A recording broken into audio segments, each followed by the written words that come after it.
Hi friends, welcome to my channel mister future today. சேனலை மறக்காமல் subscribe பண்ணிட்டு bell ஐக்கானை கிளிக் பண்ணிக்கங்க. அப்போ தான் நான் போடக்கூடிய வீடியோ உடனுக்குடனே நோட்டிஃபிகேஷனாக வரும். வாங்க வீடியோக்குள்ளே போகலாம். இன்றைக்கான வீடியோவில் நம்ம எதை பற்றி பார்க்க போகிறோம் அப்படின்னு பார்த்தீங்கன்னா, டிஎன்பிசியில் ஒன் டைம் ரெஜிஸ்ட்ரேஷன் எப்படி பண்ணணும் அப்படிங்கிறத பற்றி பார்க்க போகிறோம். அதுக்கு முன்னாடி சேனலை மறக்காமல் சப்ஸ்கிரைப் பண்ணிட்டு பெல் ஐக்கானை கிளிக் பண்ணிங்க. அப்போ தான் போடக்கூடிய வீடியோ உடனே உங்களுக்கு நோட்டிஃபிகேஷனாக வரும். மறக்காமல் ஷேர் பண்ணிட்டு லைக் பண்ணிடுங்க, தெரியாதவங்களுக்கு தெரியப்படுத்திடுங்க. வாங்க வீடியோக்குள்ளே பார்க்கலாம். இதுக்கான அஃபிஷியல் வெப்சைட் வந்து இது தான், tnpc.government.in. இதை நீங்கள் டைரெக்டாக டைப் பண்ணி வரலாம், இல்லைனாலும் நான் டிஸ்கிரிப்ஷனில் கொடுத்துறேன், நீங்கள் கிளிக் பண்ணி ஹோம் பேஜுக்கு வந்துடுங்க. இந்த இதுக்கு மட்டும் கிடையாது, நீங்கள் வேறு டிஎன்பிசியில் எது பண்ணாலுமே சரி, இப்போ குரூப் 4க்கு மட்டும் கிடையாது, இல்லை குரூப் 2 டிஎன்பிசிலேருந்து எந்த இது வந்தாலுமே ஒன் டைம் வந்து கம்பல்சரி வேணும். அதுதான் எப்படி பண்ணணும் அப்படிங்கிறத நான் சொல்ல போகிறேன். இதில் பாருங்கள், ஒன் டைம் ரெஜிஸ்ட்ரேஷன் யூசர் அப்படின்ட்டு இருக்குது பாருங்கள். அது ஆல்ரெடி நீங்கள் ரெஜிஸ்டர் பண்ணியிருந்தா அது, இல்லை forgot user ID, forgot password, இந்த மாதிரி எது இருந்தாலும் ஓகே. நான் இதுக்கு முன்னாடி ஒரு வீடியோவில் போட்டிருப்பேன், ஃபர்கட் பாஸ்வேர்டு எப்படி ரெக்கவர் பண்ணணும் அப்படிங்கிறத. அதை வந்து இன்னொரு அதில் லிங்கை கொடுக்குறேன், பார்த்துங்க. இதை வந்து ஒன் டைம் ரெஜிஸ்ட்ரேஷன் கிளிக் பண்ணி ஓகே கொடுத்துருங்க. ஓகே கொடுத்ததுக்கப்புறம் உங்களுக்கு இப்படி தான் வரும். இதுலேயே வந்து பார்த்திங்கன்னா உங்களுக்கு இன்ஸ்ட்ரக்ஷன் எல்லாம் கொடுத்துருப்பாங்க. இது எந்த ஒரு போட்டித் தேர்வுக்கான விண்ணப்பம் அல்ல. இது வந்து எந்த இதுக்கும் நீங்கள் என்ன சொல்கிறாங்கன்னா, இது இந்த எக்ஸாமுக்குன்னு குறிப்பிட்டு கிடையாது. டிஎன்பிசியில் எந்த எக்ஸாம் வந்தாலுமே ஒன் டைம் வந்து வேணும். அதனால் நீங்கள் எப்போ வேணுமாலும் ஃப்ரீயாக இருக்க டைமில், இல்லை இப்போ வேணும் அப்படின்னாலும் நீங்கள் ஒன் டைம் ரெஜிஸ்ட்ரேஷன் பண்ணிக்கோங்க. எப்படி பண்ணுங்கிறத நான் சொல்லிடுறேன். இதிலே கொடுத்துருக்காங்க பாருங்கள், பயனாளர் குறியீடு குறைந்தது 5 முதல் 15 ஆங்கில எழுத்துக்கள் அல்லது எண்கள் கொண்டதாக இருக்க வேண்டும்.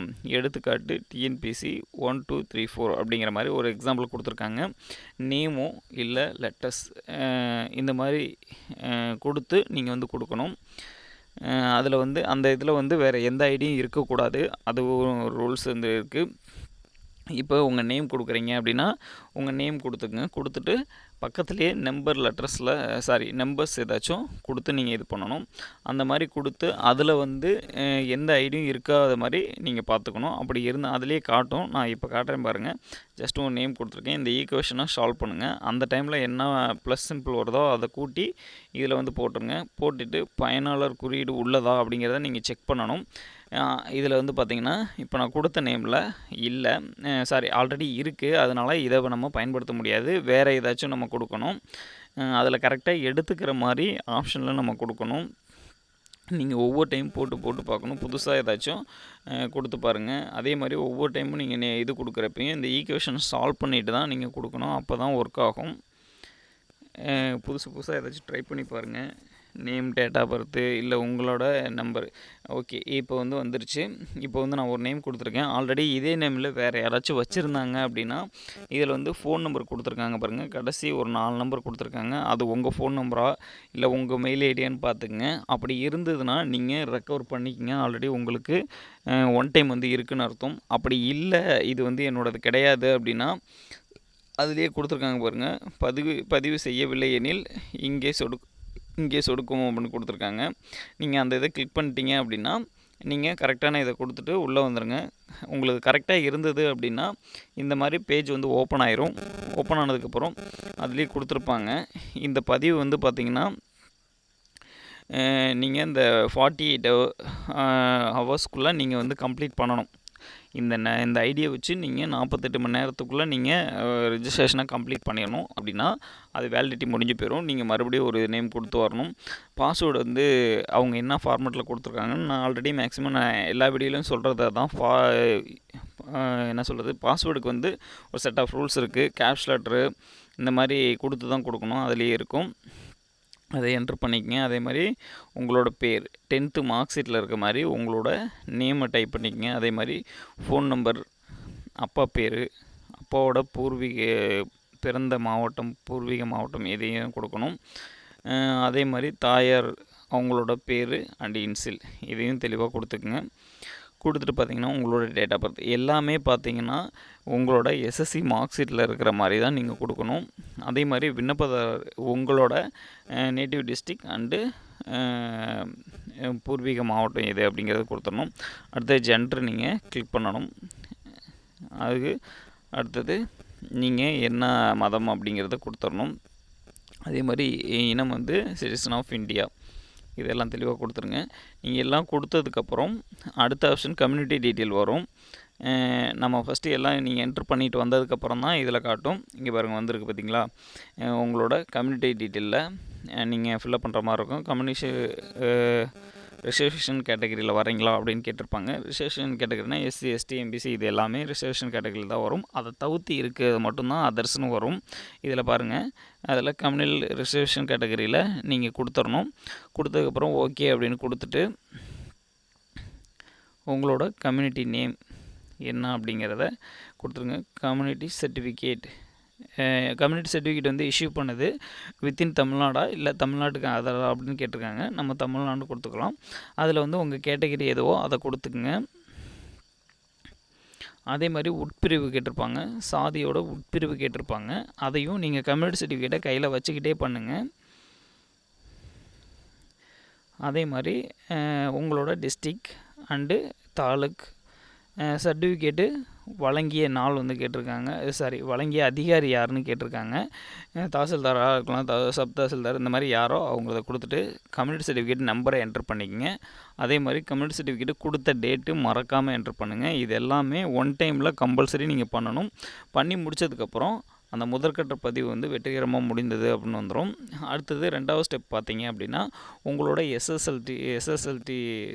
எஸ்எஸ்எல்சி டீட்டெயில் கேட்பாங்க. நீங்கள் 10th இருக்க ரெஜிஸ்ட்ரேஷன் நம்பரு, அப்புறம் வந்து மந்த் அண்ட் இயர் நீங்கள் எப்போ கம்ப்ளீட் பண்ணீங்க அப்படின்ட்டு. அதே மாதிரி நீங்கள் உங்களோட டேட் ஆஃப் பர்த் மார்க் ஷீட்டில் இருக்க மாதிரி டேட் ஆஃப் பர்த் கொடுத்துருங்க. நீங்கள் படித்த ஸ்டேட் போர்டா இல்லை சென்ட்ரல் கவர்மெண்ட் அப்படி சிபிஎஸ்சி அப்படின்னு கேட்டிருப்பாங்க அது. அதே மாதிரி சர்டிஃபிகேட் நம்பர், அடுத்தது பயிற்று மொழி தமிழா இதான்னு கேட்டிருப்பாங்க. அதே மாதிரி உங்களோட அட்ரஸ் வந்து டெம்பரரி அட்ரஸும் கேட்டிருப்பாங்க, பர்மனெண்ட் அட்ரஸும் கேட்டிருப்பாங்க. எல்லாம் தெளிவாக ஃபில்லப் பண்ணிக்கோங்க. இதில் கொடுக்குறது தான் ஃப்யூச்சரில் வந்து நீங்கள் எடிட் பண்ணலாம். பட் ஒன் டைம் கொடுக்கும் போதே தெளிவாக கொடுத்துருங்க. அதெல்லாம் கொடுத்துட்டு சேவ் அண்ட் கண்டினியூ கொடுத்தீங்க அப்படின்னா ஃபோட்டோ அண்டு சிக்னேச்சர் ஆட் பண்ணுற மாதிரி இருக்கணும். இதில் சூஸ் ஃபைல்னு கொடுத்து நீங்கள் ஃபோட்டோ ஆல்ரெடி ஸ்கேன் பண்ணி வச்சுருந்தீங்க அப்படின்னா இதிலேயே வந்து ஒரு இதெல்லாம் கொடுத்துருப்பாங்க பாருங்கள், இத்தனை சென்டிமீட்டர்லேருந்து இத்தனை சென்டிமீட்டர் அகலம் இதெல்லாம் வந்து இருக்கணும் அப்படின்னு. அதே மாதிரி செல்ஃபி இந்த மாதிரி எடுக்கிற ஃபோட்டோ வந்து அப்லோட் பண்ணக்கூடாது அப்படின்னு சொல்லியிருப்பாங்க. அதே மாதிரி ஃப்ளெக்ஸ் போட்டிருக்கீங்க அப்படின்னா ஃப்ளெக்ஸ் இல்லாமல் கண் தெளிவாக தெரிகிற மாதிரி எடுக்கணும். அதே மாதிரி காது 2 காது விஷபிளாக இருக்கிற மாதிரி சொல்லியிருப்பாங்க. இதில் இருக்க ரூல்ஸ்லாம் படித்து பார்த்துட்டு அதே மாதிரி ஃபோட்டோ வந்து எப்படி சேவ் பண்ணணும் அப்படின்னு பார்த்தீங்கன்னா photograph.jpg அப்படிங்கிற இதில் சேவ் பண்ணிவிட்டு அதுக்கப்புறம் தான் நீங்கள் அப்லோட் பண்ணணும். அது ஒரு தடவை எல்லாமே ஃபுல்லாக படித்து பார்த்துக்குங்க.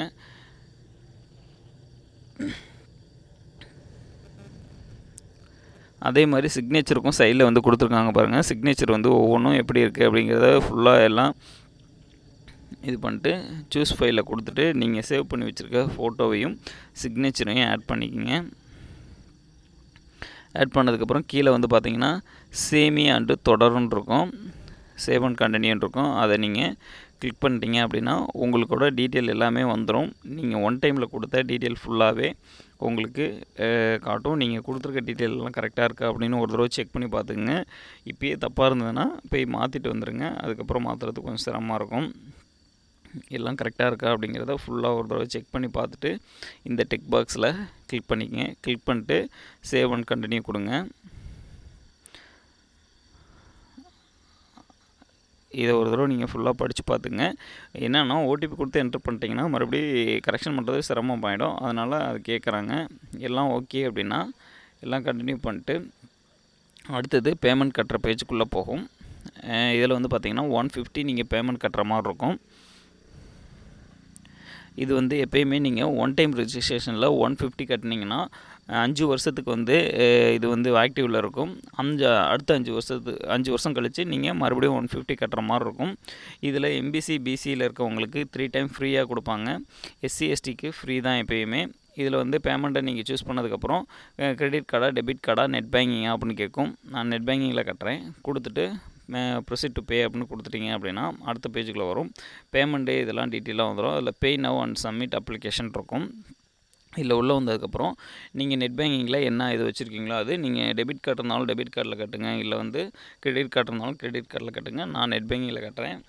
முடிஞ்ச அளவுக்கு நெட் பேங்கிங் இருந்தால் கட்டுங்க, இல்லை அப்படின்னா டெபிட் கார்டில் கட்டுங்க. நீங்கள் பேமெண்ட் கட்டினதுக்கப்புறம் ஃபஸ்ட்டு உள்ள ஃப்ரண்ட் பேஜுக்கு வந்துடும். உள்ளே வந்ததுக்கப்புறம் திரும்பி நீங்கள் கொடுத்த இது யூசர் ஐடியும் அண்ட் பாஸ்வேர்டு ரெண்டையும் என்ட்ரு பண்ணிவிட்டு அந்த ஈக்குவேஷனை கொடுத்து சமர்ப்பி அப்படின்னு கொடுங்க. நீங்கள் கொடுத்துருப்பீங்களா பாஸ்வேர்டு அண்டு யூசர் ஐடி, அதை ரெண்டையும் கரெக்டாக என்ட்ரு பண்ணிவிட்டு சமர்ப்பி அப்படின்னு கொடுத்தீங்க அப்படின்னா உங்களுக்கு இந்த மாதிரி ஒரு பேஜ் வரும். இது என்னன்னா ஆதாரை வந்து லிங்க் பண்ணணும், அதுக்கு தான் இந்த பேஜ் வருது. ஆதார் கார்டு இருக்கான்னு கேட்டிருக்காங்க, எஸ்ன்னு கொடுத்துட்டு நீங்கள் அடுத்த இதில் வந்து பார்த்திங்கன்னா உங்களோட ஆதார் நம்பரை என்ட்ரு பண்ண சொல்லி கேட்டிருப்பாங்க.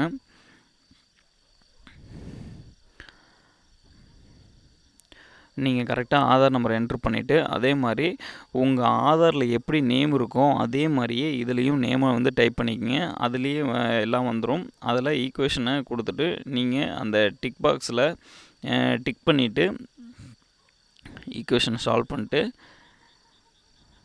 ஓகே டிக் பாக்ஸை கிளிக் பண்ணிட்டு சென்ட் ஓடிபி அப்படின்னு கொடுத்தீங்கன்னா நீங்கள் ஆதாரில் கொடுத்துருக்க நம்பருக்கு ஓடிபி போகும். கன்ஃபார்மானு கொடுத்துருங்க. கன்ஃபார்ம் பண்ணதுக்கப்புறம் உங்களுக்கு ஆதாருக்கு ஓடிபி போகும். இதில் சில ஆதார் அந்த ஆத்தென்டிகேஷன் ரூல்ஸ் எல்லாம் கொடுத்துருப்பாங்க, அதெல்லாம் ஒரு தடவை ஃபுல்லாக செக் பண்ணி பார்த்துக்குங்க. செக் பண்ணி பார்த்துட்டு பாக்ஸை டிக் பண்ணிவிட்டு உங்களுக்கு ஆதார்லேருந்து ஓடிபி வந்திருக்கும். அந்த ஓடிபி என்ட்ரு பண்ணிட்டு அக்ரி அண்டு கன்ஃபார்ம் அப்படிங்கிற ஆப்ஷன் நீங்கள் கிளிக் பண்ணிங்கன்னா உங்களுக்கு ஆதார் சப்மிட் ஆகிடும். இங்கே பாருங்கள் சக்ஸஸ்ஃபுல் வெரிஃபைடு ஆதார் அப்படின்னு வந்துருச்சு. ஆதார் சப்மிட் பண்ணதுக்கப்புறம் உங்களுக்கு டேஷ்போர்ட் வந்துடும். இதுக்கப்புறம் நீங்கள் எந்த எக்ஸாமுக்கு வேணுமாலும் பண்ணிக்கலாம். நான் குரூப் 4 எப்படி அப்ளை பண்ணுங்கிறத ஒரு வீடியோ போட்டிருக்கேன், அந்த வீடியோக்கான லிங்க்கையும் கொடுத்துட்றேன். தேங்க்ஸ் ஃபார் வாட்சிங். Subscribe my channel.